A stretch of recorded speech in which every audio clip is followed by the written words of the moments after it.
and you rent it together, like, yeah, it would be lit. Are you recording right now? Yeah. Okay. I mean, I'm not doing the intro quite yet, but just to ramble. That way we can just kind of like transition to it.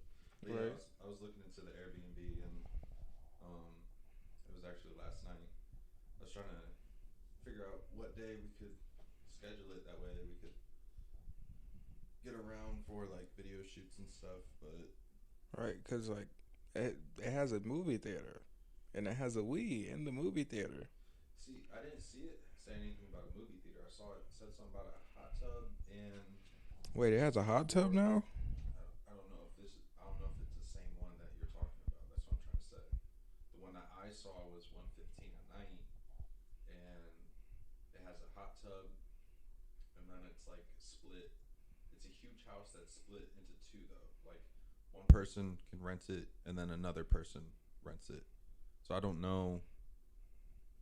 I don't know how that will work because if we rent it and try and throw a party, and the people on the other side of the house are just like Trying to elderly have a people. birthday party or Yeah, something. like I don't know how that's gonna work out, but I mean, if we can rent both sides for 230 a night, then I'd be down because I mean that's still a That's good still ass pretty deal, good for real. especially like if I throw 230 down, you throw 230 down, and then Sean throws 230 down, and we just keep it for 3 nights. Like, that's not bad at all. It's really not. I mean, plus it has like it's hot, so it has like a really big pool out back too. Yeah, wait, there's no AC. No, like I'm Oh, saying, like okay. we could have You said it pool like party. it's hot right now. I thought you meant like inside it's hot. I was like, bro, what the No, fuck it is the has point really, of having like a huge ass house with no AC? it has like really good central air, Yeah, big ass kitchen. I really want to see the movie theater because that'd be dope to shoot in. Okay, so look, boom. Okay, so it's like a rich people house, like Yeah, yeah. it's like a main street house. So like it has like downward slopes to go to rooms and stuff like that, like downward, Mm-hmm. boom, boom. Okay, so you go through the kitchen, you bust to right, then bust to left, and then straight ahead would be the movie theater. You walk in, there's a futon, like a big ass bean bag over here, and then another futon. But all like the movie theater stuff is like straight ahead, like when you were to walk in. Okay. So and it has a fire stick, like so you can just like go and look up any kind of movie you would want to. And watch it like as if you're in the movies. Yeah, That'd be dope. Like the projector screen and all. yeah. It doesn't have like a real like movie screen setting, but it has a huge like big white projector screen and a projector. That's dope. So even like you could hook your computer up to the projector and like watch it through your computer if you had like Netflix. Okay. Well, anyways, welcome to the Tribal Podcast. We got Hades, Yo yo. myself, DJ, and this is kind of just like a test run episode. Uh, Trying to just make sure everything's working correctly. If it gets posted, it gets posted. If not, then it doesn't. Let me make sure my levels are picking up because every now and then, like, I can hear myself better than other times. Right. Like sometimes I hear you and then sometimes I don't. I don't know if probably because like I need to hold it like closer to my mouth. I don't know. Anyways, um, let me redo the intro then. Welcome to the Tribal Podcast. This is a pilot episode, episode 0. We have Hades, What's up? What's up? myself, DJ. Okay, we're gonna go ahead and go into this. If this gets posted, it gets posted. If not, whatever. Um, let's go ahead and talk about the tribe members because we don't have everybody here right now. Sean is here. He's just choosing not to be on the podcast. And then again, we also don't have the equipment to set up 3 microphones. So we'll go ahead and I'll go ahead and talk about the tribe as the members. We have Hades, of course. We have Binks, we have Pharaoh, and we have Savvy and myself as recording artists. But we also have D Haynes as a member. Um, he doesn't record music anymore, but he's still experimenting with what he wants to do with music because he still has that acquired taste for it. I mean, even though he's not a recording artist, it doesn't mean he's the least dopest. He's still my nigga. Yeah, like what was it? 2018. He didn't record with us. So we started recording in 2016. September of 2016. And it was Joe, Haynes, and me. We booked a session. We didn't know who it was for or anything. We just booked it. And we showed up to the session, walked inside. There's this guy with there's this white dude with tattoos all over him and shit. And like everybody was kind of just sitting there and they're like, oh, like this is sketch as fuck. We're walking into this dude's house. Like I don't see any studio equipment at all. And it's like in a sus area of Fostoria. Oh boy. So like he takes us upstairs. We're all walking slow as fuck behind this nigga. And he opens the door and like there's Sean and I just got this relief. I was like, oh my God, my cousin. Like I know he's not gonna jump me. But and then like everybody kind of relaxed after I told Joe and Haynes. I was like, yeah, this is my cousin. I didn't know this was his studio, but this is my cousin. So like from then on, everybody got relaxed, started recording and everything. Haynes was always like, whenever he dropped a verse, I was like, damn, like, fuck, my verse is trash. Like, cause his shit was just like, it was really real, and like it really like motivated me, cause like I was more at the time I was like listening to a lot of Eminem and Hopsin, so I was like more focused on like aggressive, angry, and like wanting to say controversial shit. Like wanting to say shit. Yeah, saying. Just saying shit just to piss people off so that they talk about it. And Haynes was more like just talking about like his life, like his life experiences, like how like he had a song that it was definitely like it was real in a sense that it was emotional, but like it was in such a hype way that if you didn't want to listen to it for the message, you didn't have to. Because like I forget, it was basically like he was just talking about like drinking Bacardi, smoking, and going to a party and everything like that. But the way his verse went, it just like it flowed in a way that like if you just want to listen to it for the rhyme scheme and stuff, like you could. You didn't have to listen to it for the message, which like I always appreciated, because Haynes, his songwriting ability is crazy. I haven't heard anything that he's done recently. He actually is getting into music production. He sent me a beat that he's working on. He wants both of us to get on it, actually. Okay. He wants it. He's kind of like going for I don't really know what type of vibe it is, but it reminds me of like some like grunge rap. So like Travis Barker or something like that? Yeah, kind of like Travis Barker mixed with like a, I don't know, this is kind of basic to say, but it's like Travis Barker mixed with like Suicide Boys in a way. Okay. And I don't really listen to Suicide Boys like that. I just know of them. I've heard their type beats. I've never listened to any of their music. Right. I only got into a couple songs with them, not even gonna lie. Yeah. I know like for a minute they were like really like a bunch of people were like name dropping them. Like, oh yeah, I listen to Suicide Boys. And I'm just like, never heard of them. But go do you. Like it's because they fell off as a group, but like As friends, they're still friends, but as like a group, they kind of fell off. They started doing like more solo work and stuff like that. Oh, okay, okay. See, I didn't know about that. I've never, I don't know. Ever since 2016, I haven't really followed any other artists and to see what they're doing, other than like Kendrick Lamar, of course, J. Cole, and I don't know. I still watch Hobson pretty closely, even though like I'm not huge into that style anymore.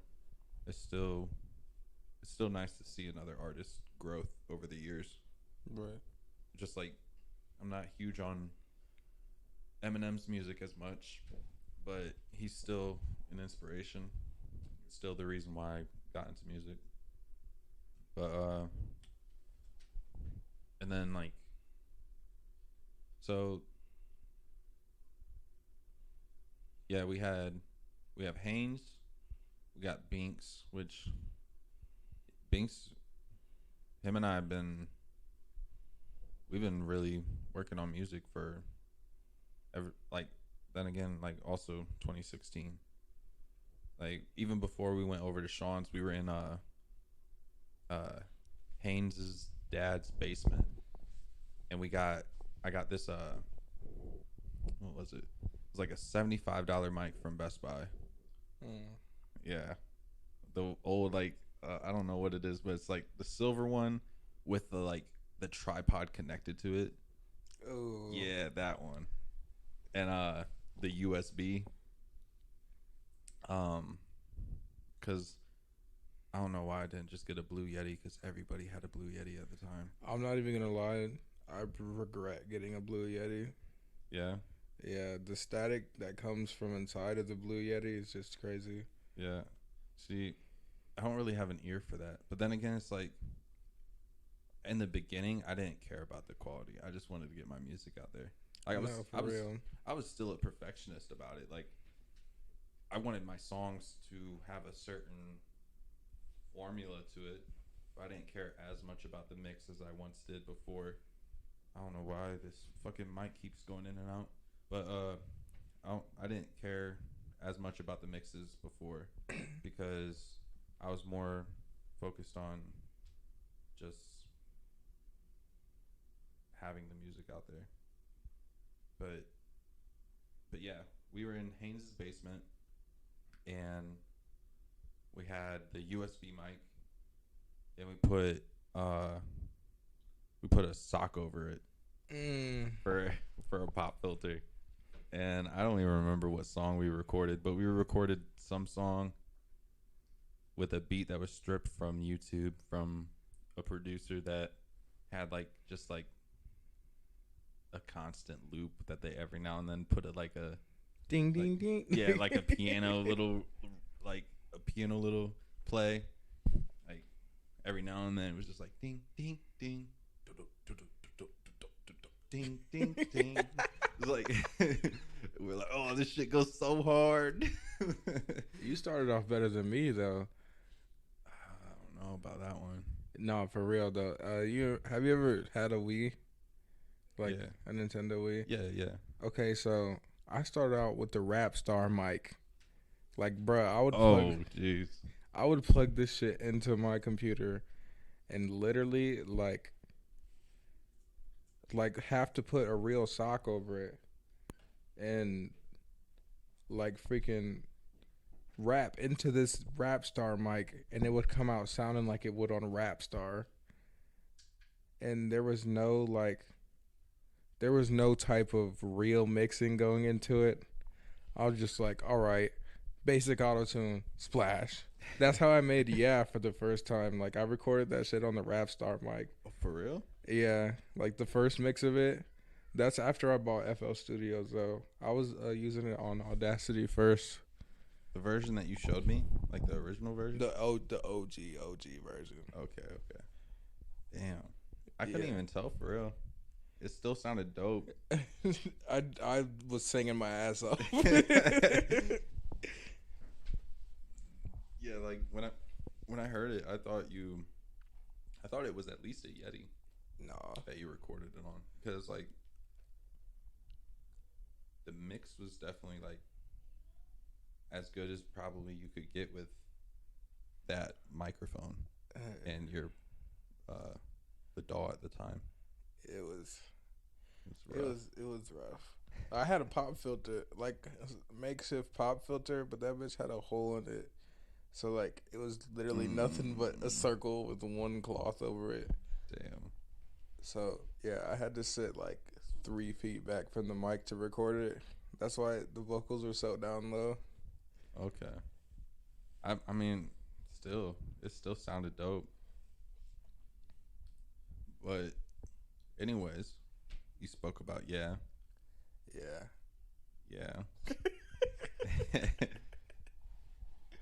Want to talk about your upcoming music? Um. Well, I've decided.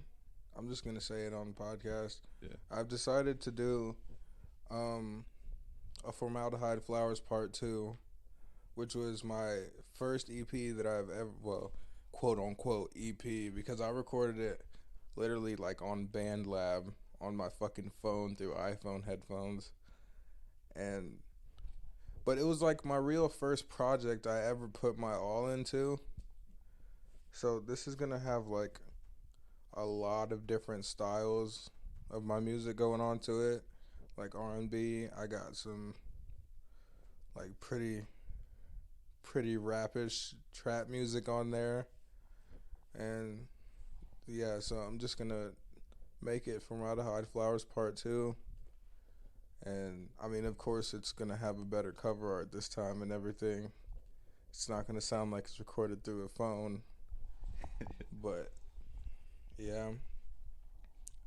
I don't really want to drop the track list per se, Yeah. but there is going to be a certain remix to one of my first songs on there.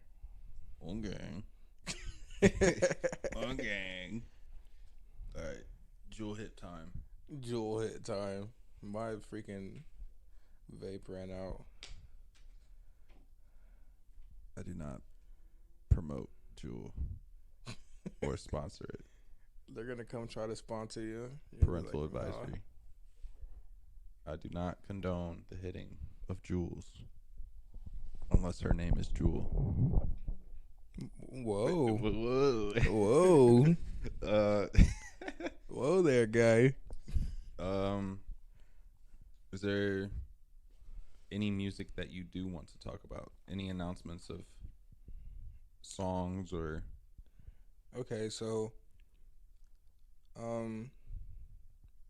oh yeah, okay, so I posted a little snippet of a different style of music that I've been trying to perfect because, I'm trying to get into more style bending, like, that's what I call it, style bending, quote unquote. Because, like, I don't like somebody listening to my music and they're like, oh, that sounds like it did before, or oh, Yeah. that song sounds like that song. So That's where I was getting to, like, with my shit. That's why, like, when I heard you switching your style, I was like, damn, like, this is a whole different vibe, and it like inspired me to do something different too. I literally tried to get you to do that.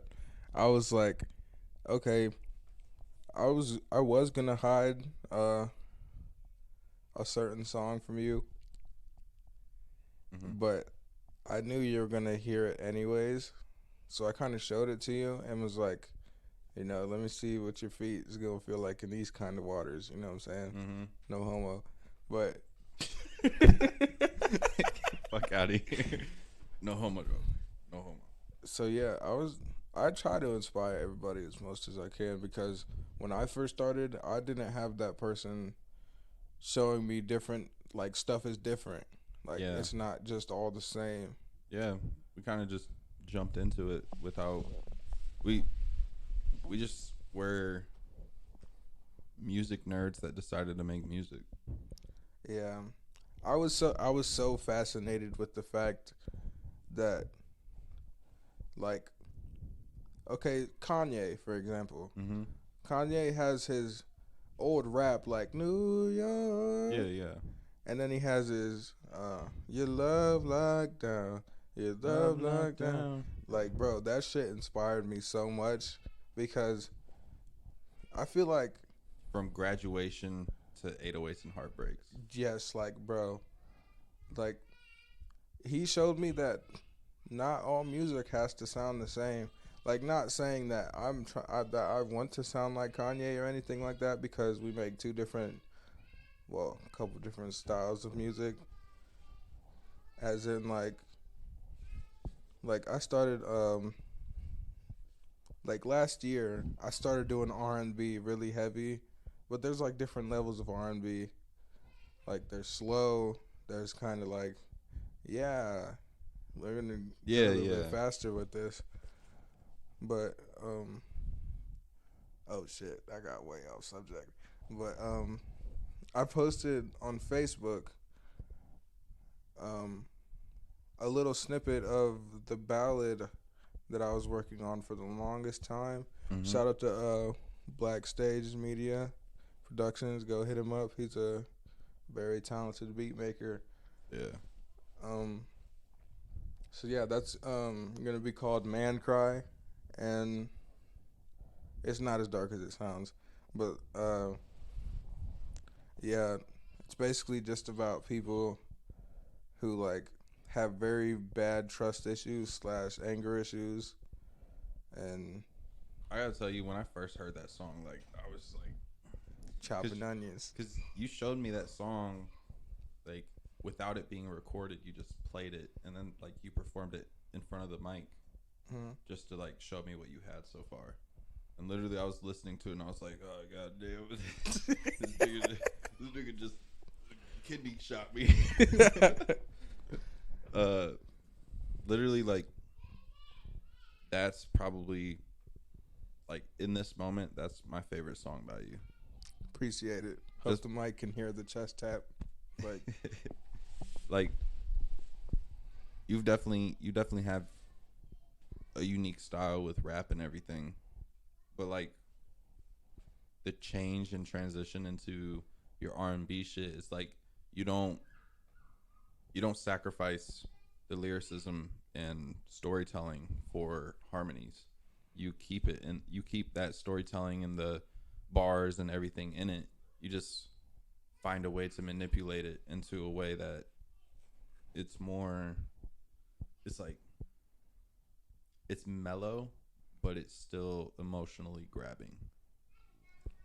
that's why I like brought up Kanye so heavy when I was trying to explain it, Mm-hmm. because Kanye can rap his ass off Yeah, when he really wants to. when he really wants to, but he he had what was that one song? It was on 808s and Heartbreaks too. Heartbreak or Heartless? Yes. See, he still kept Kanye.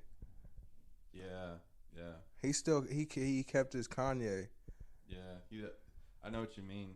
Like he kept his, not persona, but like his his like his stature, his ego, Yeah. or whatever. He kept it behind a song that you would never think that he would get behind. Right, like he said, "How could you be so cold as the winter wind when the breeze, yo?" I was Yeah. like, "Bro, that's Kanye, but that's also like I'm feeling that." Yeah. So I just keep the quote unquote Hades, but I just try to, throw something that'll like pull you in Yeah. and get you listening. Because you don't want to be that guy that's like taking it back to the artist I was talking about, like Hobson.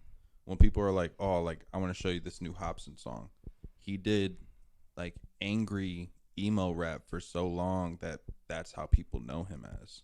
Right. So if he were to even switch it up now, which he does have, like he has switched it up. He came out with his album No Shame, but nobody really cares for it because everybody just labeled him as the emo rapper, even though he has finally, after 6 years, switched it up. But like it's kind of to the point now where he's just that dude. You don't want to be like, "Oh, like I want to show you this new Hades song," and everybody's like, "Oh, like I don't really feel like listening to grunge rap. It's like, but it's not a Exactly. grunge rap song. It's like, yeah, but like I know him type shit. Like, I'm not gonna lie, that's really what it was for the longest time. yeah, Like my vocal cords, I have a cyst on my vocal cords from doing screamo rap for so long. oh shit, Yeah, so that's not why I stopped doing it though. yeah. Like Fuck medical conditions. fuck medical conditions, but like yeah, uh, I just try to keep it fresh, keep it simple, like a new pair of socks. Yeah, and like when it comes down to like the R&B, like I always wanted to experiment with it. I just wasn't sure how to go about it because with uh with the Battle from Within, like I did Feel and I did Perfect. Favorite song by you, by the way, Feel. Yeah. Go look that up. All stores right now. Feel and Perfect were two songs that were R&B based that I never really thought I would do. Well, Perfect isn't so much R&B. It's more of it's kind of like a Post Malone vibe where it's like pop rap, Right. but still it's like a different vibe that I brought to those songs. And like I made Feel and a lot of people said that they liked it. I just like I made it and I released it and I was like, I don't know if I'll ever make a song like this again. And it honestly didn't get traction until like 6 months after it dropped. Because I dropped it as a single and then I dropped it on the album as well. And when I dropped it as a single, a lot of people were fucking with it. But I didn't really promote it heavy until the album dropped. And once the album dropped, everybody was like, "Oh, like I like this song. I like this song." But I decided I should have shot a music video for that instead of Self Doubt. But I was really feeling Self Doubt at the time, so I shot that. But um, yeah, like when it comes down to like rapping, it gets repetitive to the point where like you'll be in the middle of a verse and you're just like, damn, like This shit sounds like yeah, that. this shit sounds like the last shit, or like this message is getting old, or just like just the rapping in general is getting boring. No, I feel that. Like when I used to do a lot of like I'm not gonna lie, like I used to write music that literally sounded the same, and that's why I feel like I'm only catching certain people now because I'm showing them like, yeah, I'm kind of trying to stray away from that right now. But people try to get on me like, "Oh, you're just a singer now." No, I'm not a singer. Stuff. Your music is not gonna sound the same when you were 12 as Yeah, when you were like an adult. Like I'm an adult now. Like I have certain extra stress than what I did when I was first starting out. I've been yeah. rapping for like 7 years. So That it's actually crazy that you mentioned that because in that new Logic album that he just dropped, No Pressure, he had a song that was basically like calling out his so-called fans when they tell him like, "Oh, we missed the old Logic." He literally like calls them out and he's like, "Oh, you guys want me to do like a song about my life again?" And he starts rapping literally about just like his everyday life of just being famous. He's like, I wake up in the morning, brush my teeth, put a shirt on, go to Target, get some wet wipes for my ass, and like literally talking like that. Like I have to move to aisle 4 because there's some fans in aisle 3 type shit. Like, and like he's like, is this what you guys want? Because this is what my life is now. Like, it's not the same as when I was a kid. Like, it's not that interesting. And in the song, he even says like, the most exciting part of my life is when I'm on tour. Like, that's it. Other than that, like, I'm just having fun. And that's a big thing. Like, when I first started out, I was just like an angry person. I just wanted to be angry on the microphone as well. And now it's not so much being angry, but more trying to understand my emotions, but also have fun with music. And I know a lot of people. I don't. I don't know if anybody's like, oh, like I don't like that you're switching up your music. Actually, yeah, there are a few people. I've shown a few people like some of my new music, and they're like, oh, I don't like the route that you're taking. Like you're less real right now. And it's like I can have. It's my right to have fun with my music. I can talk about shit that I don't own right now, but I have the vision to own it later. Right. Like I can go around talking about going on tour, even though I'm not on tour right now. I can talk about future label deals and meetings and shit that I'm not getting right now, but are ahead of me. Like I can speak life and I can speak things into existence if I feel like it. I don't have to strictly stick with like most of my music's about mental health, and that's where a lot of my fans like connect with my music is through my mental health songs, because I make a shit ton of songs about depression and bipolar and everything like that, or just like relationship issues, and that's where most people like to listen to my music. But at the same time, like I can't always be in like a sad mood. Right. There's sometimes I come to the studio, and even though I am going through whatever I am at the time, I could have had a shit day at work. I could have fucking got my car hit yet again. Like I could have lost my job, but then I pull up here and I'm still in a good mood. I don't want to do a sad song just because I had sad shit happen. I could just if I feel inspired to do something, I'm gonna do it. And who are you to tell me not to do it? It's funny you said that because I wrote yeah after a really bad day at work. Mm-hmm. Like I was arguing with my missus at the time, and I was just I was in a super like super bad mood, and like somebody showed me this producer, and I was like, okay, this dude has some really good stuff. I'm gonna go see like what kind of like what catalog he has. I found the beat for yeah, and then instantly like boom, like maybe she doesn't need me. I Yeah. was like, damn. Okay, so that's kind of more. This is like storytelling, but this is also like hard as fuck at the same time. Yeah, I definitely like the hook to that song. It definitely gives off that. It's, like I said, like just because you're feeling that mood at the time doesn't mean you have to like focus on that mood.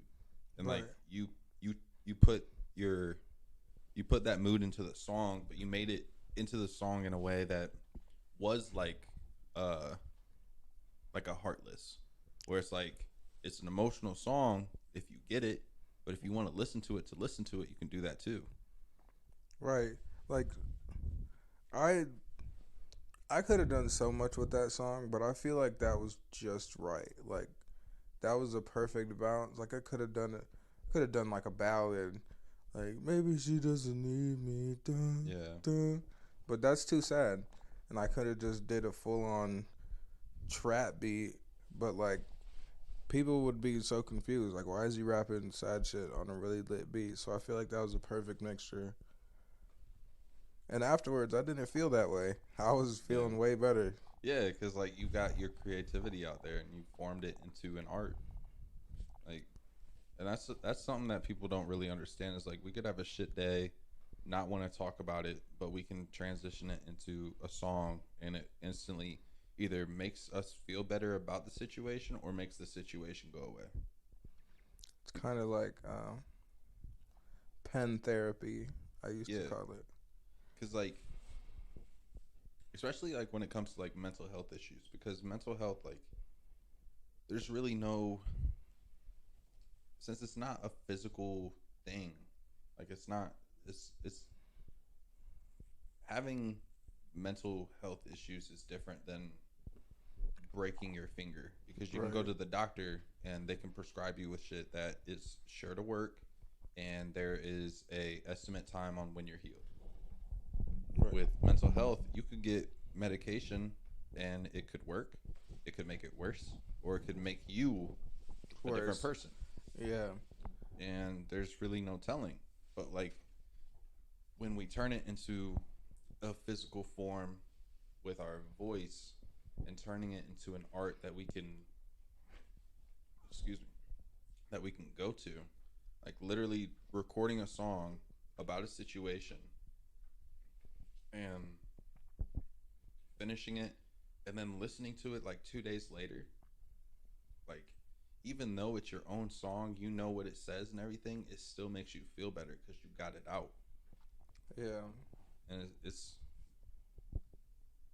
like, I mean, it's kind of like a diary in a way because you're expressing yourself in a way that is more personal, but yet you're releasing it to a mass of people for them to someday discover. And it definitely makes you vulnerable, which kind of is scary because at any moment one of our songs can pop off and then everybody knows what we're going through in that moment. That's just the risk I'm willing to take right now, though. Yeah. Because if I put that much energy into a song, I mean, yeah, it's one of my best songs. I mean, Light and Dark 2 still has almost 3,000, which I've gotten more views than that on a song, but Mm-hmm. that's just like singles. Yeah, yeah. Yeah, is at like 1,500, and I wish it would do better, but at the same time, I'm like, okay, I'm not gonna. It could be doing 20 views, like Yeah, that's very true. It could, it could, it could have just been used by you. right. Like, I wish it worked that way. yeah. Shout out to SoundCloud. No, I'm just playing. All right. So, um, what would you say was your biggest inspiration when you started, and has it changed today? Like, who? Oh boy. Okay, so I listen.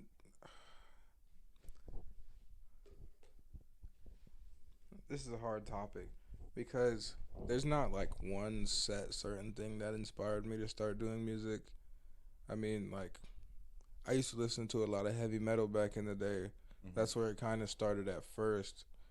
But then I kind of like 2000s R&B and hip hop kind of influenced me a lot to start stepping out of my comfort zone with a lot of like melodic, like guitar filled songs, Yeah, which is a lot of the songs I used to listen to back in the day.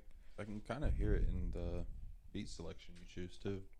Yeah, because I don't like basic beats. I like beats that you can already feel and set what kind of emotion is gonna be like in the song. I just want to feel. But like, okay, that's what inspired me in the beginning.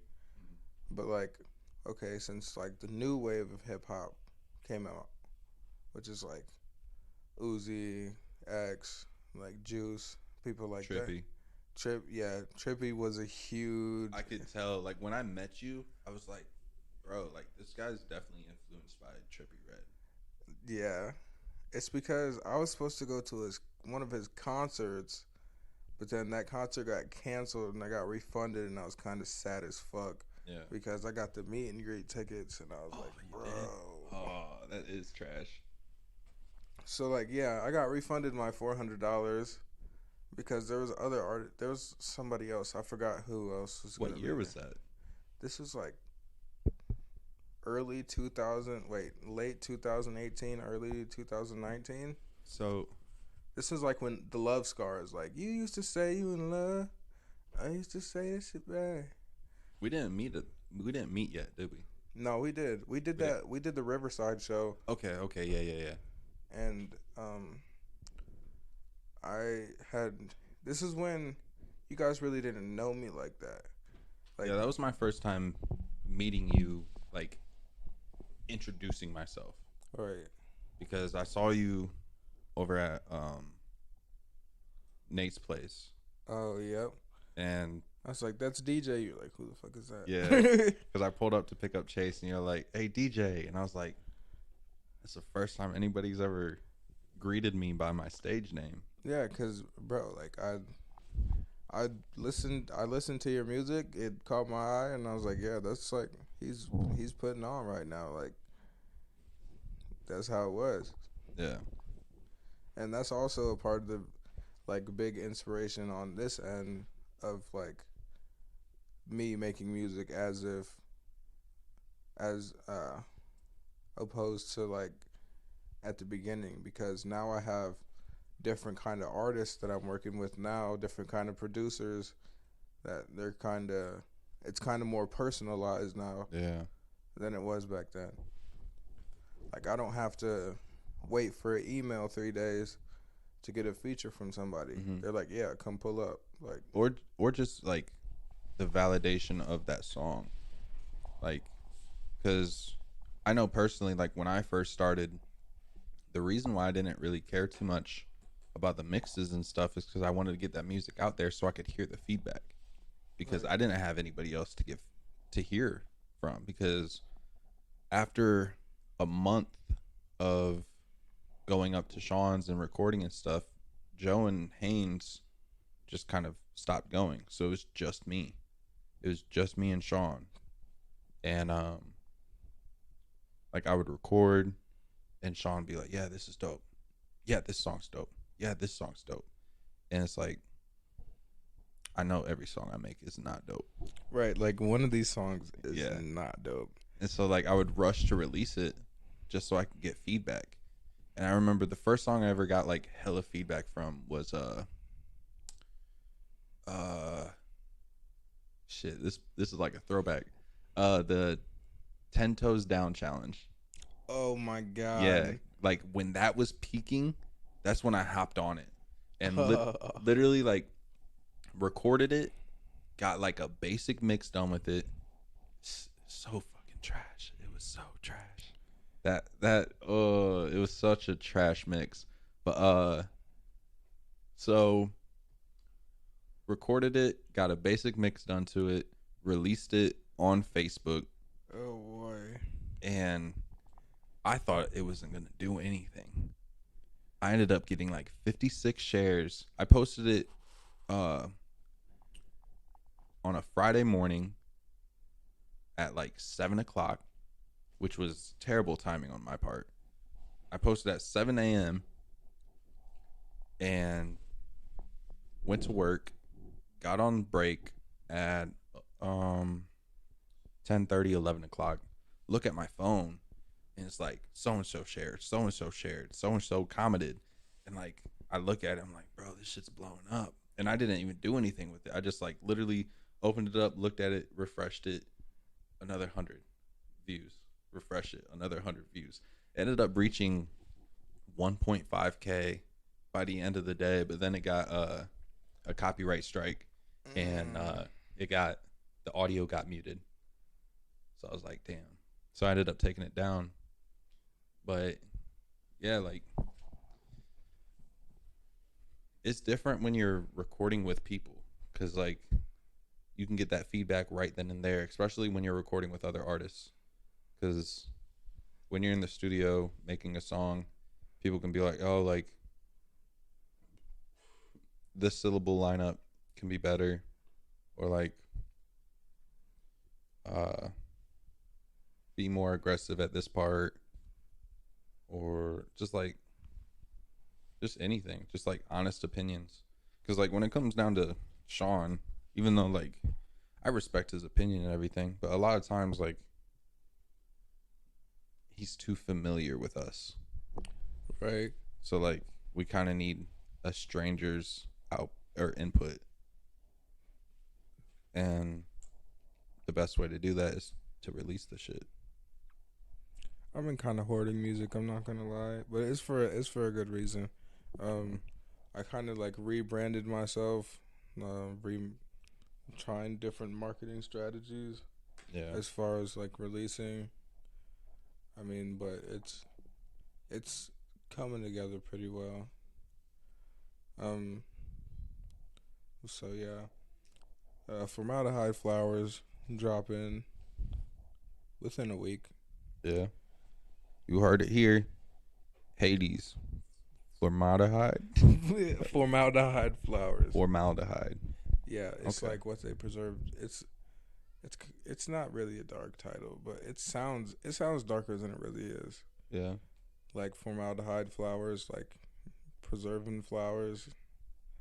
Like I don't know. I don't want to get into it like that, but like it's it's like okay, so flowers aren't gonna last forever. So let's make something that's gonna last forever. Okay. Okay. Okay. I see. Okay. I first like I thought it was a type of flower. No, formaldehyde is what you preserve dead bodies with. Okay. Okay. Um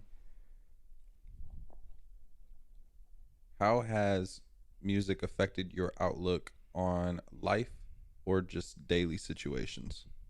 Mm. Music plays a really big part in my life. Um, like say, I could go into work, like pissed off, like bad day, right off rip, Mm-hmm. like on break. I'll listen to some music. Fuck you, bro. How's your day going? Fuck you, Nick. Right, like, hi, Hades, what's up? No, fuck you, bro. Like, don't talk to me. Like, I hate you. Kill yourself. Like, but I could listen to some music as I'm feeling that way on the way to work, go in there and have a bomb day. Like, Yeah. so music plays like a really big like role in my life Yeah. as far as my mood, my outlook, everything can be changed or can be bettered by music. How has making the music helped you? Has it helped you, like when you make a song about a situation, does it help you understand, like say you had an argument with somebody and you're making a song about it, does it help you see from like the other person's perspective? Um, I would say at some points yes, Mm-hmm. but also at other points like I still wouldn't say no, but I still wouldn't fully understand it as if I was them because I'm not them. I'm Yeah, yeah, I'm me in that situation. But as like I made man cry. Like I made a promise to you that this was my last time, yeah, and like it progressively gets more and more not emotional but like intense as the song yeah. goes along. More passionate. Yeah, that's the word. It's not intense. I'm not screaming or nothing, but like so like yeah, it as I listen to man cry more and more, it helps me understand myself as much as like from the other person's perspective because like in the song I talk about is he gonna use you and leave just like the last guy? Mm-hmm. Like Definitely, okay, definitely gives that perspective of like, are you sure you know what you're doing? exactly. Like also I was there like as I'm here to help, but at the other time I could see where she was losing interest as of me bringing it up so much. You know what I'm saying? Yeah, So yeah, music definitely helps me. It's like a guide through life. yeah, yeah. If I can't really talk to nobody about what I feel, I can talk to a microphone all day. That that's very true. It's kind of like it's like it's like our own type of therapy. Yeah, pen therapy. Yeah, like you said, pen therapy, and it makes it so like really with a microphone, like when you're recording a song, especially when you're by yourself, or just like the creation process of it, when you're just in a room listening to the song, to the beat, and writing to it. That's like where, as an artist, you're most vulnerable because you're allowing the emotions to surface and direct it into a pen that translates your emotions in a way that people can understand. Because when some, at least for me personally, I can't really speak for everybody. I can't speak about my emotions in a way that's like a sit down conversation, Right. like one on one in a room. Like, how are you feeling today? I'm gonna just say I'm feeling all right. When in reality, I just made fucking feel. I'm just like where I'm like basically saying if she wants to leave, she's free to go because I fucked things up. But I Yeah. really wish that you would stick around. Like, Yeah, maybe she doesn't need me, but maybe she's trying to come and see me. Like, yeah, maybe, yeah. Like maybe she doesn't want me anymore, but I'm gonna check just in case. right. Because not saying I want her to be here, but I want her to be here right now.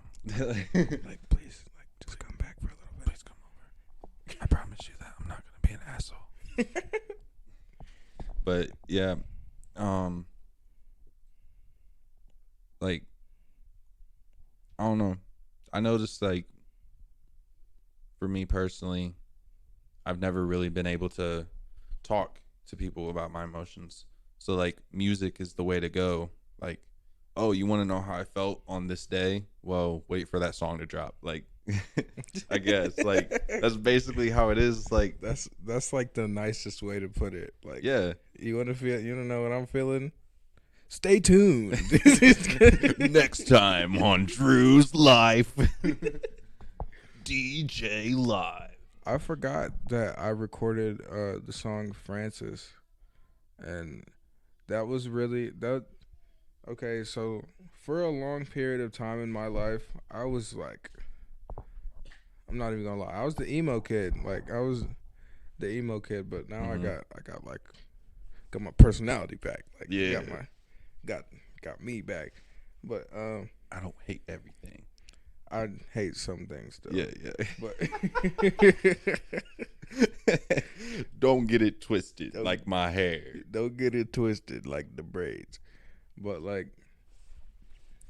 I wrote Francis as a way to like show people like you said, you can't express your feelings in a sit down type of topic way.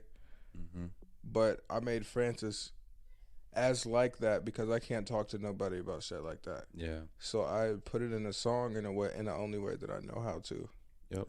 And I just talked about some certain things that was on my mind that day, and I felt better afterwards.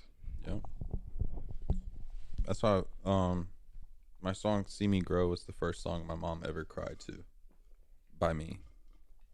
I don't know if she's cried to other songs because I haven't been around for her entire life, but Oh my, the first song I made my mom cry to was, I don't know if you've heard it. It was on the original from Out of Hide Flowers. It was She Wonders Why. Like, you understand why she wonders why. I do remember that melody. I don't remember the song, but I do remember that melody. I actually thought about taking that song down and redoing it for real, but I don't know if I'll get there. Yeah, there's a lot of songs that I want to redo, but at the same time, it's like I like how my progression is showing with every drop. Right, it's like the original. It's just the originality of it that kind of makes it stay up there right now on my part. Yeah.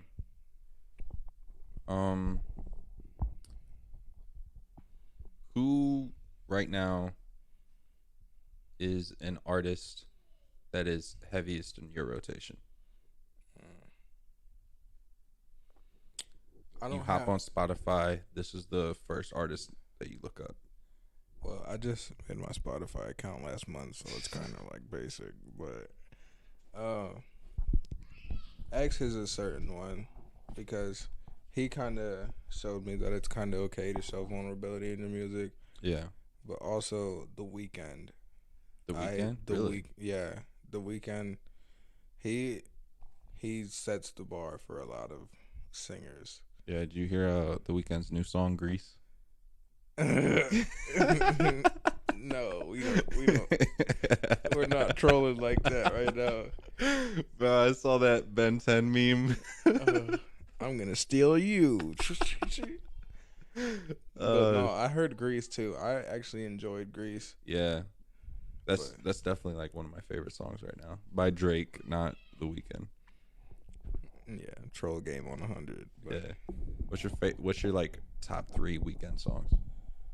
oof. Okay, Rolling Stone is the number one. Like, Okay, never heard of it. yeah, you gonna listen to these after this podcast. Yeah, But I don't listen to The Weeknd for real. yeah, you're going to. You're going to want to. Sorry if that's hurting people's feelings or controversial, but I don't listen to too many artists. It's alright. But Rolling Stone, this is kind of like a mainstream song, but I have heard The Hills only because it's like super, like it's crazy. Yeah, that's a crazy song. Like I remember when that first came out and he dropped the music video for it, and it was on. So I'd wake up early as fuck in the morning before school just to watch the MTV AM videos, and I remember that would pop up like 8 out of 10 times. Dude, it came on almost every morning when I was in 8th grade. Yeah, I was like, dang. and I was just like, I'd be watching it. I'd be like, oh, like that's cool. That's dark. He did that in the background. Oh Boom, shit! like- Like oh fuck! Like, and then with the crazy ass hair. Like, wasn't that the music video where like he crashed his car and was just walking away from it? And it just blows up. Yeah, Yeah, that's that video. bro, that shit was like, that was crazy. And Like- I was like, dang, that was so edgy, but I love it. Yeah. So yeah. you got Rolling Stones and The Hills. And then Call Out My Name. That's where he talks about him and Selena Gomez's breakup. Is that But- on Starboy? No, that's on My Dear Melancholy. Okay. Is that the new one? No, No. Okay. it's kind of really old, but It's really old. sort of kind of. Wait. Like, it's kind of. I think it's like last year. Last year. Yeah, How many albums has he dropped? a lot, A lot. a lot. I only know of 3. I know of the one where it's like his face with the crazy hair. Yeah, And then Starboy, and then the most recent one, After Hours. yes. Yeah. That's the After only Hours, ones. I would definitely recommend listening to. Yeah. It's I tried listening to it. I will be completely honest with you. I tried listening to it. I got to like track 3 and I just wasn't interested. It's okay. It takes a lot. I think it's just because like I need to go back into his catalog and appreciate his old shit and like his progression. But like trying to jump into it like as it is right now, I don't know. Yeah, because a lot of the songs on After Hours is him like it's kind of the statement tracks like, yeah, I'm famous now. So I don't have to Okay. go through that stuff I did when I was like not as famous, but like he's released at least 6 projects that I know of. Mm-hmm. Like the first 3 of them, those are definitely like underground R&B. Yeah. Like he started out like Bryson Tiller did when he was first doing music. Like trap soul style? Yes. Okay. But like his newer 3 ones is him definitely stepping way out of his comfort zone and doing a lot of new different kinds of sounds, using different kinds of instruments and stuff like Mhm. that. Yeah, because I try to listen to the first song off of After Hours, and I don't know. I don't like. Well, I can't say I don't like it, but it's hard for me to listen to an artist I'm trying to get into, when like the first few songs of their latest album that I'm trying to listen to see if like I can get into that artist. If those first 3 tracks like have long ass intros or Right. long outros, I'm like, bro, like can we get to the song? And then I get uninterested. The only album I ever jumped into and was entertained by the long intros and the long outros was when I first got into Tyler the Creator. Mm. He dropped Flower Boy, and I always knew about Tyler the Creator, but I never appreciated him as an artist as I do now, because he dropped. I remember he dropped Cherry Bomb, and I was like, okay, well, like a bunch of people are talking about him. Hobson dissed him a few years back.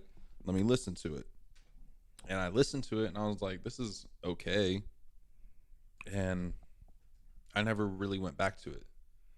And then he dropped Flower Boy, and I was like, like let me see what this is about. And there was a long ass intro, and I was like, damn, like I don't know if I like this. And then the song started, and I was like, okay, like this shit's going. And then the outro was the perfect transition into the next song. And then same thing with that. It just like it all flowed together. There wasn't any, if you listen to it from track 1 to track, how many tracks are there? Like 14, Yeah. 15, all the way to the end without it on shuffle, you'll never notice it's a different song. You'll never notice the song transitions. It's kind of like what Wayne did. Yeah. He did that at like a while ago, like thinking like Carter 3.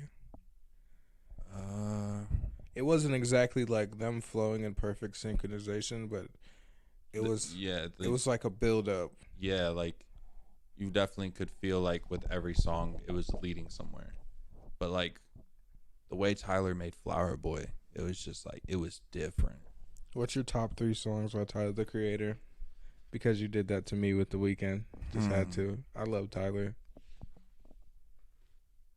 Tyler the Creator. I would say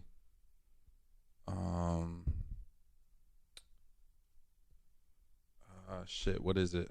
Garden Shed. I think so. Garden Shed is number 1 for me.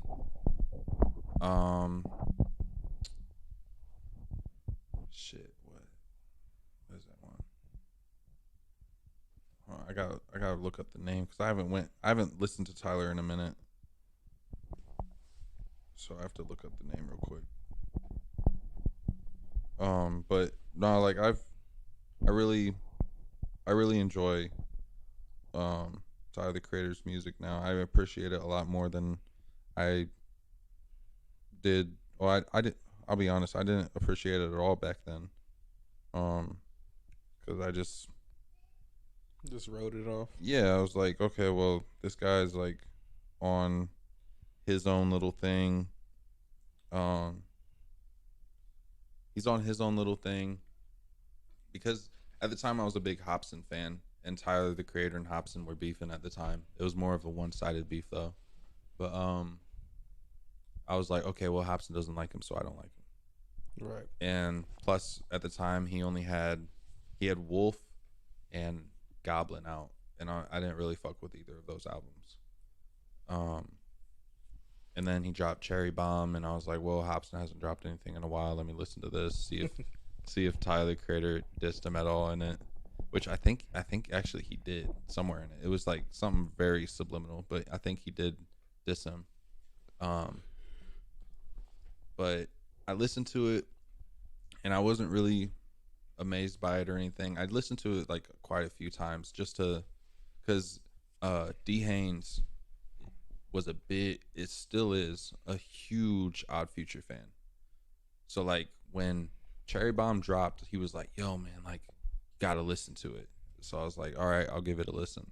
And I wasn't impressed, tried to listen to it again, wasn't impressed. And so I just let it be. But yeah. So number 1 song by Tyler is Garden Shed. Number 2 would probably be See You Again, also off of Flower Boy. And then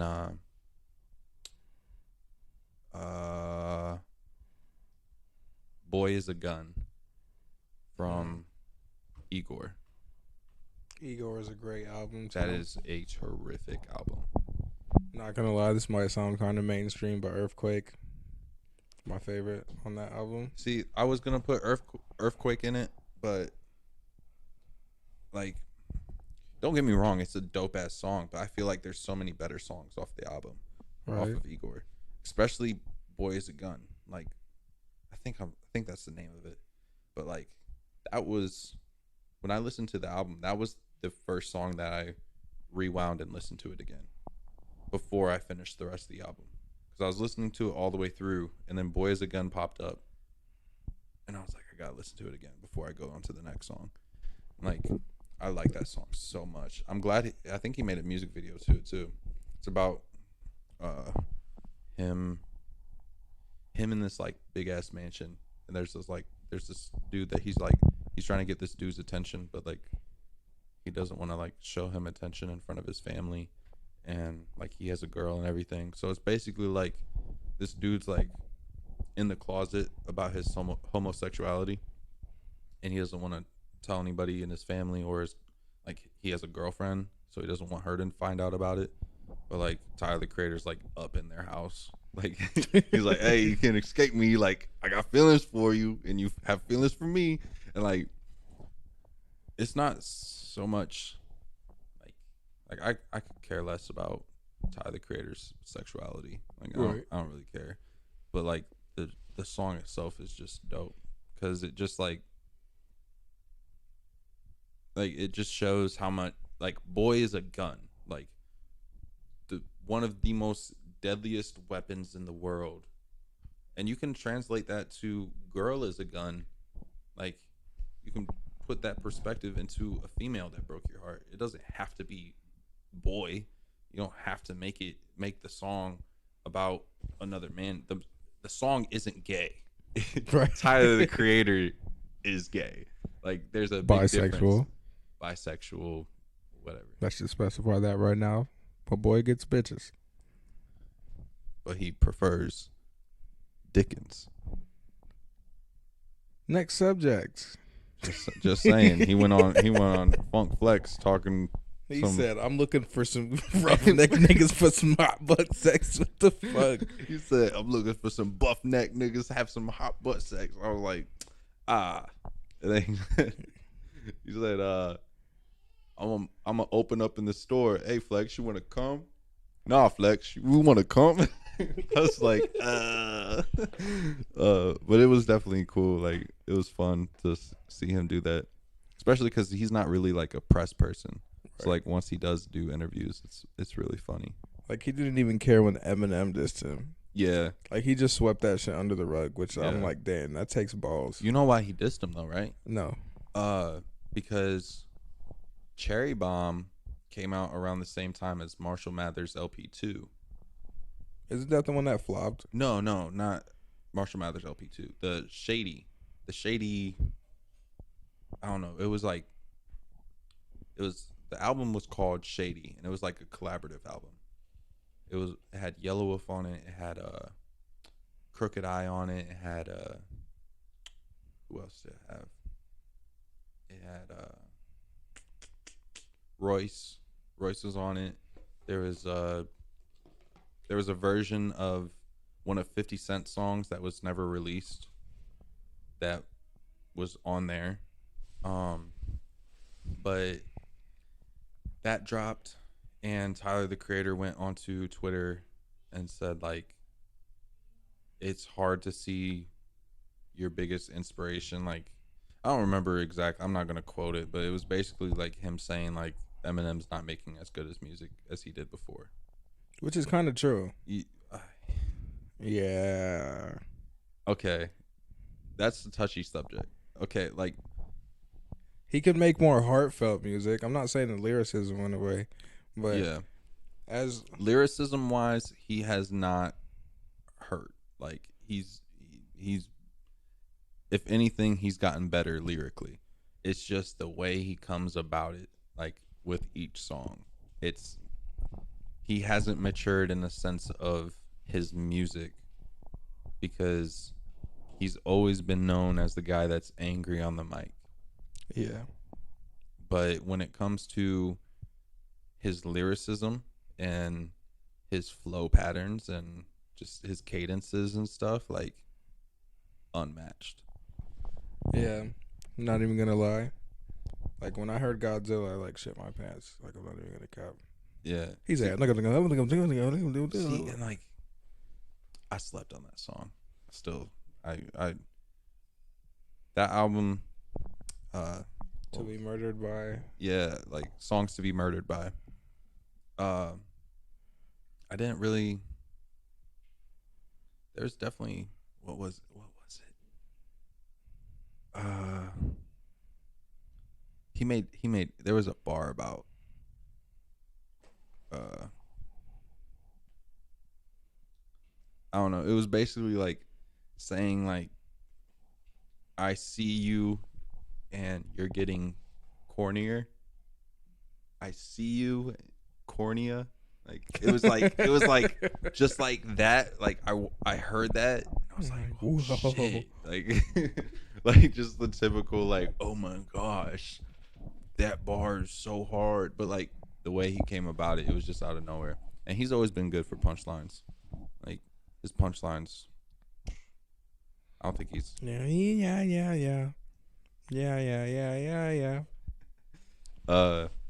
What's your favorite Eminem album? Fuck. Cause I know for me personally, it's Relapse. But that's basically just because like I was going through it in middle school. Like I was constantly getting bullied, and like I didn't know really like personally who I was. So like the Relapse album was just like, oh, this guy gets it. I think it's called like the Shady Show or something like that. It has like my name is I think it's that's the Slim Shady EP. Yeah, it has like, hold on. I'm pretty sure it's either the Slim Shady EP, or it is, Encore. No, my name was on, I think the Marshall Mathers LP. Hi, my name is what? My name is who? My name is Slicka Slim Shady. Pretty sure that's on the Marshall Mathers LP. It's on the Slim Shady LP. Oh, okay. Slim Shady LP. I knew it was one or the other because, like, that was like his debut. Because I knew it was on the same album that he dropped. Kim. Yeah, because if it's the same, is the cover art the one where like it's a picture of his old ass car by water? It's like blue. It has Guilty Conscience, Brain Damage, 97 Bonnie and Clyde. Like all those songs slap so hard. 97 Bonnie and Clyde, bro. I literally just forgot about that song until I had to pull it up on my phone. Yeah. Like my mom gave me that. That's my first CD I ever had. My second one was a Lil Wayne CD. My first what was my first rap or my first CD I ever got wasn't rap. It was Omarion, which I should not have gotten an Omarion. CD as young as I was. I was given an Omarion CD at like 9, listening to songs about sex, and I was just like, oh, in the morning, oh, in the night. As a 9-year-old, just like, you know, you want me, baby, all through the night. It's like I didn't understand what it meant. I just thought he meant like a girl really wanted him to stay the night. Like, will you watch movies with me and shit? I was just an innocent 9-year-old. But nah, I had a Omarion CD, which got me really like interested in R&B, because after that, like I listened to a lot of Omarion. I listened to Usher, and then from Usher, I went over to my dad's for a weekend, and he was playing fucking what was that album called? It was the Lil Jon album. With the East Side Boys. Yeah. I think so. Yeah, it was that album. And like I didn't really care for it until I heard Better Than Friends with Usher on it. And I was like, "Oh, Usher likes Lil Jon." Lovers and Friends. Lovers and Friends. Tell me again. Yeah. I don't know why I said Better Than Friends. But yeah, lovers, Nothing better than Friends. lovers and friends. I heard it, and I was like, oh shit, Usher's on this. I like it now too, and I like Lil Jon too. And then my dad went and got a clean version of that album and gave it to me, and that was my first rap album. But I didn't listen to it that much because my mom didn't like me listening to it. So Right. she ended up getting me a Walkman, and so I could listen to it like on my own without playing it out loud and shit. Mm-hmm. Because like at first she didn't like it, but then she found out that it was the clean version, so she didn't really care that much. But then I got tired of that, and that's when like the whole era of burning CDs was a thing, and my mom ended up burning the CD for Lil Wayne, Carter 2 or Carter 3. That's a classic, bro. bro. That's That such album, a classic. the album slaps so hard. Literally, like, That's the one with Miss Officer on it, right? yeah, there's so many bangers on it. There's a Millie. There's Got Money with T-Pain. There's Miss Officer. There's Lollipop. There's Phone Home. What else? There's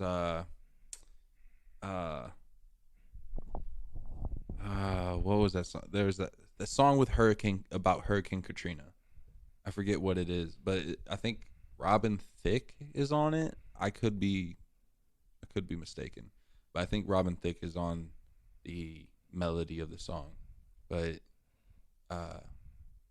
it's like "Lend Me a Hand" or something. I don't know. I don't remember what it is, but and then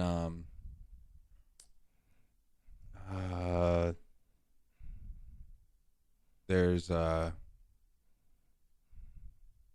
Mr. Carter. Oh, Mr. Carter, tell me where you been. And then Jay-Z hopped on that, and I was like, whoa. Said, I am him, bro. Yeah, like when that song gave me so much inspiration. It was dope because it was like, oh shit, like he is a Carter. Like Jay-Z is definitely a Carter. But yeah, that album, like, unmatched. Probably till this day. Like, Carter 3 is, you could put it up against, if you could erase people's memory of every album, every song, whatever, and put Carter 3 up against whatever other album, so they're both listening to it as a new thing, I will bet everything hands down on them choosing Carter 3. I can second that. Cosign. Yeah. I don't care what it is. It could be anybody from before Lil Wayne to after. Like, I hate to say it, but like, Don't say it. I don't even know what you're gonna say. Go ahead and say it. 2014 Forest Hills Drive up against Carter 3. Yeah, I still pick Carter 3. Carter 3. But J. Cole went triple platinum without a feature. Period. But no, if it came down to Carter 3 or 2014 Forest Hills Drive, and if we were to make it a vote between the two, I'm positive people would choose Carter 3 because of just how much inspiration it gave to the game in general. Like, Carter 3 changed the rap game. It did. It changed the outlook of it. It changed the way people organize their albums, because it used to be like people would make their albums that their 3 singles that they were pushing for the radio and shit, they were like on the top of the track list, and then the rest of the album was just like, it was there to be there. But he had it intertwined, and he had radio hits in the album that didn't hit radio until the album was dropped. It was like, That's swag. yeah, like the album dropped and people wanted to hear those songs on the radio. So it ended up being a radio hit. Like I could be mistaken, but I don't think Got Money was pushed until after the album was dropped. Yeah, after the album dropped, they shot a video for it, and that's when it really started to like. I mean, it picked up on its own. Yeah. But like they shot a whole music video for it of Yeah. them like robbing the bank, and Yeah. that shit blew the fuck up. Yeah. And I think the only song that he really pushed was Oh, really? A Milli. And then the album dropped, and then Lollipop popped off. Rest in peace to the guy that featured on it. I forget his name because I haven't listened to the song in a while. But I remember that song. Static? Yeah. Did he really die? Yeah, he died like 2 weeks after the music video dropped. For real? Yeah. Why did I know that shit? I just remember because like I remember the video dropped, and as soon as like the video dropped, people were talking about how he got shot.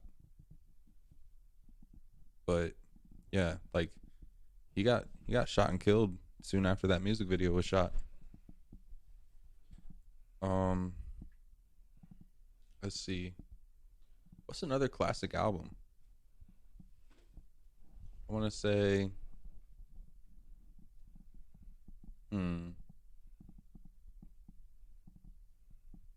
Okay. Carter 3 up against 808 and Heartbreak. Ooh, hold on, bro. Hold on. Hold on. Let me look to make sure Static's dead. That's exactly what I'm doing. I'm not even gonna lie. I'm sorry. No disrespect to him. It's just, I mean, He really did die 2 weeks after the freaking shoot of that music video. I told you. I don't think it. Yeah, it didn't even. They just finished shooting it. They didn't even release it yet. It was like this. Within 3 days of it being released to the public, he got shot. He suffered a systematic brain aneurysm. Oh, he didn't get shot? No. Oh, it was a brain aneurysm. Okay, I'm sorry, misinformation. He got a brain aneurysm. Brain aneurysm.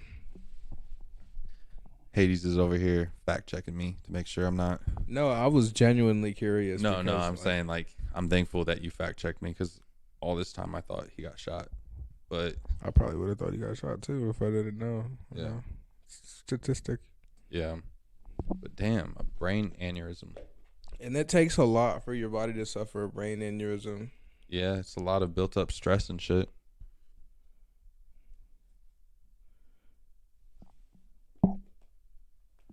My bad. Had to take a drink. Mine's gone. You know the dude from Mythbusters just died from the same thing. Yeah. That's crazy. Right, like, can you? him too. Do you know like? Is there signs to that shit, or does it just happen? It happens just like a heart attack, directly out of the blue.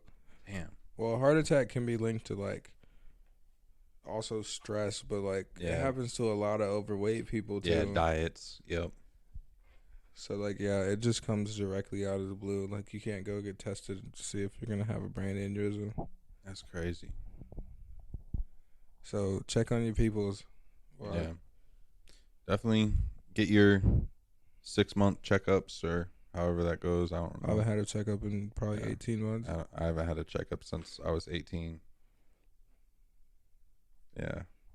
Dang. Don't follow me. Follow. Because Drew's healthy. Yeah. DJ is super healthy. Healthier than me. Like I'm sweating through the mic. No, like I wasn't healthy when I first graduated. Like I gained so much weight, bro. Like I topped off at like I really think it was like 260, 270, maybe even 280. And yeah, I was 2016, 2017, I was fat as fuck. And especially like my build, like when I gain weight, it's very noticeable with just like how my body carries.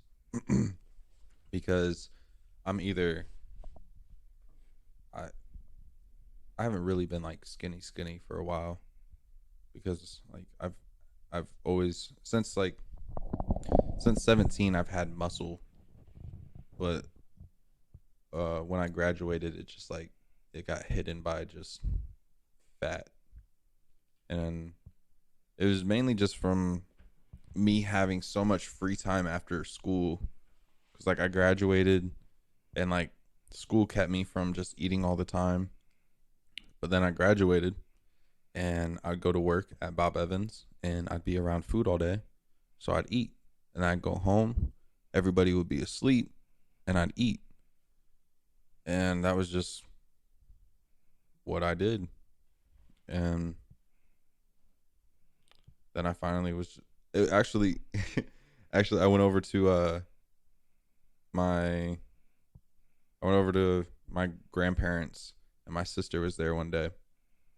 And she just looked at me and she's like, "Damn, you're getting fat." And I was just like, "Damn, okay." And like that was what motivated me the most, to just be like, "All right, yeah, I am getting fat." Because like I would look in the mirror and I just be like, "Man, like I'm gaining weight." But then I would just like blow it off like, "Nah, I'm just no, I'm Nah, just bro, I'm ripped, bro. I'm good. I'm good." And then it became apparent when I tried to put on shirts that didn't fit anymore, and I'd just be looking at it like, "Man, this shit must have shrunk." This just shrunk in the dryer. But That's the worst feeling ever. Like yeah, this shirt still fits. Psh, stomach hanging out, got the back breeze going. or like when a muscle shirt turns into like a stomach shirt. Oh boy, Bro, I had that. It was a dress shirt. It was a white dress shirt with a collar, and it like instead of buttons it had a zipper. And like it's one of the old ones. yeah, well it only went like to your chest. Like it didn't go all the way down to like take off the shirt. It was just like kind of like the half zip or the quarter zip. But I remember like when I was really in shape, I would wear that, and bro, it was like boom, boom, like chest muscles exfoliating. I don't know if that's the right word, but Exfoliating. but like in like the way it made my arms look, I looked ripped as fuck. And then I graduated, put on the shirt again, and I just looked in the mirror and I was like, No. it was like Squidward playing the clarinet. It just it just hurt my feelings to see myself in that shirt. And I was like, Nah, this bro. I was like, man, the shirt's finally getting old. Yep, it's time to throw it away. I never threw it away. You kept it? Oh yeah, I kept it because I was like, I'm gonna keep this so I can fit into it again. And I'm able to fit into it now. Oh, good for you. Yeah. Fucking lost. How much did I lost? I lost Over 100 pounds. I lost almost over 100 pounds. It was more like 75 pounds. Fucking. So what's your secret? Well, I know what you're getting at. But I don't really have a secret. It was more like I just changed up my lifestyle. I changed so up. you're saying I shouldn't stress eat? No, I changed my job because where I was working at, I didn't like it. Because it was my first like adult job outside of high school, because I quit Bob Evans because I was like, oh, I don't want to work here because I worked here in high school. And I was like, oh, I'm better than this place, even though they were giving me raises left and right because they wanted me to stay so bad. I was literally making $14 an hour on the grill. That's factory work right there. Literally.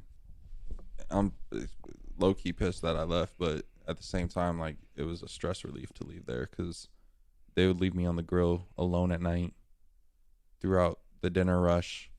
And I could handle it. Like, I'm good at managing stress in the moment, but like, don't talk to me after. Right. Like, like, Hey, Drew. Boom. yeah. And they had a microphone in the back, and they're like, "Oh well, if you need help on the line, just like use the microphone, call it back." Literally, I'd be in the middle of like flipping a burger, hurry up, press the button. I'm like, "Need help on the grill line?" Just like, like Nobody would come too. over here stressing, and like I would see the manager come up, walk around, peek, see that I had all these orders, and he'd be like, "Oh, well, I gotta help out there first."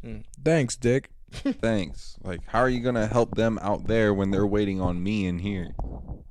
The most you're gonna do is kiss their ass and ask them how their night's going, trying to get them to forget that they ordered already. Like, I'm over here with 16 tickets and counting, and you're just out there chatting it up. But anyways, I left there, went to a distribution job. Didn't like it. Stuck around though because it was a good schedule. It was weekends only, 10-hour shifts. So it was all right. But I noticed like I just wasn't happy at all.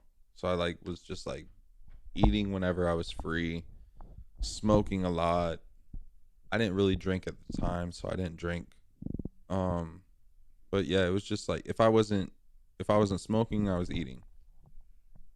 And if I was smoking, I was definitely eating. I literally had I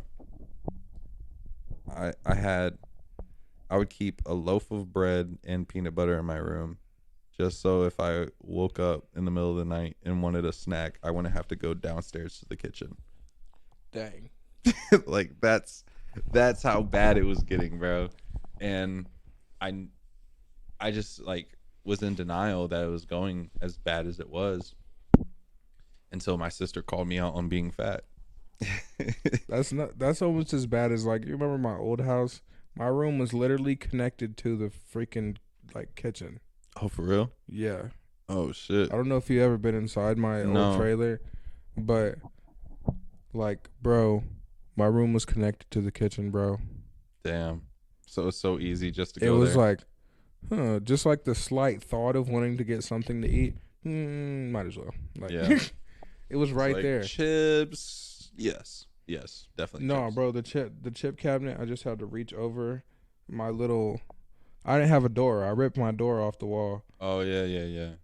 But I reached over this little curtain, just blindly pick out a bag of chips and snatch and run, like. Or if I wanted a bowl, like the hand from under the bed. Or if I wanted like a bowl of cereal, I would have to go more than 3 steps. Bro, literally like nighttime bowls of cereal. Smack. I need to stop that though. Yeah, I stopped. I can't say I stopped because I just had a bowl last night. But that was like my first nighttime cereal bowl for like probably in about 3 months. But yeah, like I lost a bunch of weight because I just changed up my lifestyle. I got a different job, started working at Best Buy distribution. Stopped drinking as much pop. Started drinking a lot of water. And then also working in that distribution helped a lot because it would get hot as hell, and they would always put me in the hottest parts of the building. So like doing nothing but drinking water, eating only like what I'm supposed to, like the calorie intake I'm supposed to have, Right. and then drinking water, eating my calorie intake, and then working in heat. I'm literally like sweating out everything I need to.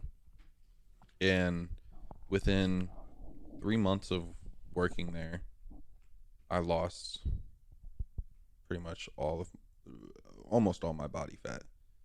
I ended up gaining a little bit back too, but I went from 270, 280 to like I think after 2 or 3 months I was at 210, 215, and then I started going to the gym, and then I dropped down to 180, 190, and then I stopped going to the gym, and I gained 10 pounds. So keep going to the gym.